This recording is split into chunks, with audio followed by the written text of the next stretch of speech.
드디어 주장 손흥민을 기점으로 한 토트넘 공격 라인의 개편이 완료되었습니다. 최근 새벽 노팅엄 포레스트의 윙포워드 브레넌 존슨의 토트넘 영입이 공식적으로 발표된 것인데요. 토트넘 공식 소식통에 따르면 존슨의 계약 기간은 2029년까지이며 그의 이적료는 4,500만 파운드, 우리 돈으로 약 750억 원이 될 것이라고 밝혔습니다.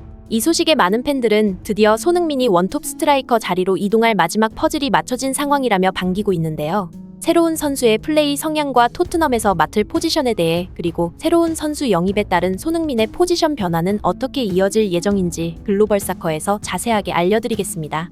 해리 케인이 떠난 토트넘의 공격진 보강이 성공적으로 마무리되었습니다. 모두가 예상했듯이 해리 케인의 빈자리는 히샬리송이 전혀 메꾸지 못하고 오히려 손흥민 선수가 중앙 공격수로 맹활약하는 모습을 보여주며 다시 토트넘은 손흥민의 빈자리가 될 윙포워드에서 활약할 선수가 필요했습니다. 그런 오늘 새벽 노팅엄에서의 새로운 신규 영입생 브레넌 존슨의 이적이 공식 발표되며 토트넘 공격진의 마지막 조각이 맞춰진 모습입니다. 손흥민은 이번 시즌 제임스 매디슨과 플레이메이커 역할을 맡으며 자신의 특유의 이타적인 플레이가 정점에 이른 모습을 보여주었는데요. 개인의 득점, 도움 같은 기록보다 팀 동료 후배들의 기회 창출에 앞서는 모습을 적극적으로 보여줘 진정한 주장의 모습이라는 평가를 받고 있습니다. 이런 손흥민의 활약에 비록 지난 풀럼전에 패배하며 카라바오컵을 탈락해버리고 말았지만 리그에서는 2승 1무를 기록하며 심지어 상대 전적 1무 4패로 압도적인 열세를 보였던 맨체스터 유나이티드까지 잡아버리는 무서운 상승세를 보여주고 있습니다. 하지만 히샬리송의 프리미어리그 30경기 한 골이라는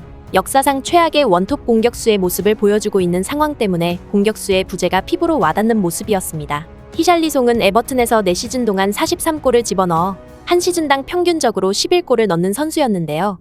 토트넘에 오자마자 귀신같이 기량이 저하되며 30경기 한 골이라는 수비수나 기록할 만한 모습을 원톱 스트라이커가 보여주고 있었습니다. 이런 상황에 많은 축구 전문가들과 팬들은 손흥민을 중앙 공격수에 기용하는 것이 맞는 상황이라며 포스테코글루 감독 전술에 많은 의문을 제기했습니다. 이에 토트넘은 새로운 윙어를 찾고 있는 상황이었는데요.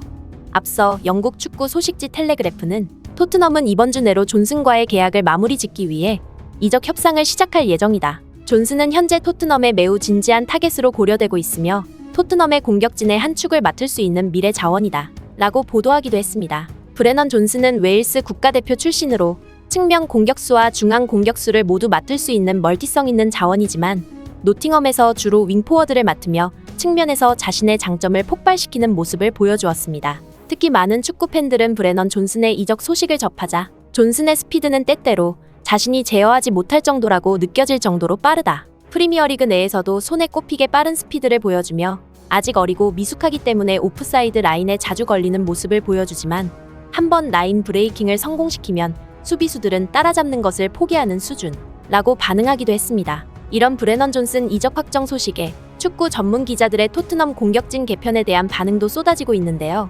토트넘의 전담 기자 알라스데어 골드는 브레넌 존슨의 이적 소식을 전하면서 이번 시즌 다소 실망스러운 모습을 계속 보여주는 히샬리송의 문제를 해결할 방법을 포스테코글루 감독은 드디어 찾은 것으로 보인다. 히샬리송을 대신해 최전방에 배치됐을 때 오히려 더 좋은 모습을 보여준 손흥민을 스트라이커 자리에 배치하고 신규 영입생 브레넌 존슨을 측면에 두는 방법을 기대할 수 있다. 손흥민은 이번 시즌 히샬리송이 빠진 뒤 최전방 공격수로 포지션을 바꾸며 지난 시즌처럼 오프더볼 움직임을 통해 상대 뒷공간을 공략하지는 않았지만 대신 메뉴전과 본머스전에서 공격 라인 볼 연계에 집중하는 모습을 보여주었다. 전방에서 동료들의 패스를 기다린 뒤 다른 쪽에 있는 선수에게 전개해주거나 때로는 매우 낮은 위치까지 내려와 공을 받아 연결하는 작업을 수행했다. 확실한 것은 히샬리송이 스트라이커로 출전했던 시간보다 손흥민이 최전방에서 활약할 때 토트넘의 경기력이 확연하게 좋았다는 점이다. 존슨의 합류로 인해 이제 팬들은 손흥민이 최전방 스트라이커로 활약하는 모습을 볼 수 있을 예정이다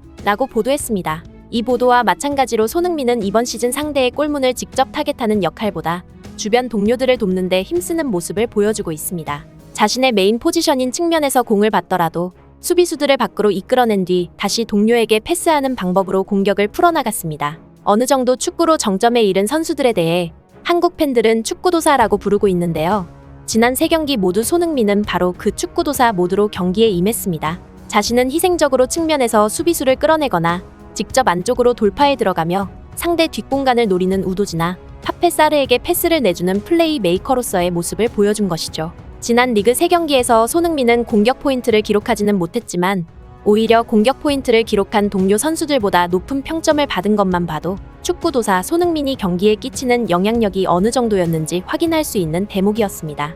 이런 단순한 기록보다 더욱 고무적이었던 것은 손흥민을 스트라이커로 기용하는 한국 축구 팬들의 애칭인 이른바 손톱 전술의 결과가 매우 고무적이었다는 것입니다. 케인의 부재는 이번 시즌 토트넘이 안고 가야 하는 과제이며 히샬리송이 역사상 최악의 공격수라는 평가를 받는 상황인 만큼 이 원톱 공격수에 대한 고민이 있을 수밖에 없는 상황이기 때문에 축구도사 모두의 손흥민이 보여주는 윙포워드로서의 실력과 스트라이커 자리에서도 보여주는 뛰어난 연계들은 포스테코글루 감독과 토트넘 팬들에게는 든든한 베테랑 공격 자원의 버팀목이 되어주고 있는 상황인 것입니다. 포스테코글루 감독은 다가올 벌리전에서 신규 영입생인 브레넌 존슨을 즉시 투입하지는 않을 것으로 보이지만 이번 경기 부여될 손흥민의 포지션에 따라 향후 이번 시즌 토트넘의 공격진 운영 방향이 보일 것으로 예상됩니다. 또한 히샬리송이 지난 카라바오컵 풀럼전에서 가벼운 허벅지 부상을 당한 것으로 알려졌는데요. 히샬리송이 스쿼드에서 제외된다면 변수 없이 원톱 자리에 기용된 손흥민 선수를 볼 수 있을 예정입니다. 한편 이런 공격진의 소식들과 별개로 토트넘 수비진의 골치덩어리였던 에릭 다이어의 새로운 소식도 전해지고 있습니다. 해리케인과 함께 토트넘 선수들 사이에서 잉글랜드 출신 선수들끼리의 파벌을 구성하며 팀 분위기를 해치기도 하고 경기 내적으로도 수비를 지긋지긋하게 못하는 것으로 악명 높았던 에릭 다이어는 이번 시즌 낙동강 오리알 신세를 면치 못하고 있습니다.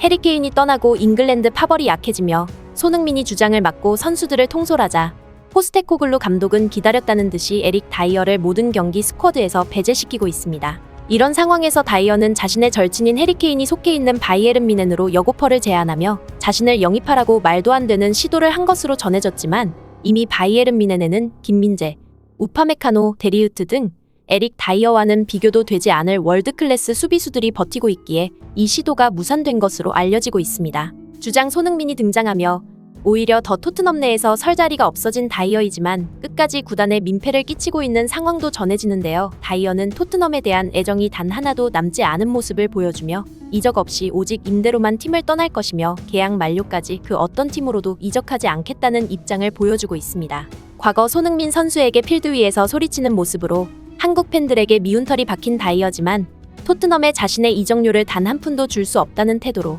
무조건적인 계약 만료 후 자유계약 신분으로 토트넘을 떠나겠다는 입장을 보여주고 있습니다. 이런 이기적인 태도만 봐도 그동안 해리케인, 요리스, 에릭 다이어로 구성된 토트넘 주장 선수단이 팀을 어떻게 이끌어왔을지 훤히 보인다는 팬들의 반응이 이어지고 있습니다. 주장 손흥민이 이 문제들을 어떻게 봉합할지, 그동안 왜 무리뉴 같은 명장 감독들이 토트넘 보드진에 학을 떼고 도망갔는지 다시 한번 주목해야 할 시간입니다. 오늘의 소식 이만 마치겠으며 구독과 좋아요는 영상 제작에 큰 힘이 됩니다. 시청해주셔서 감사합니다.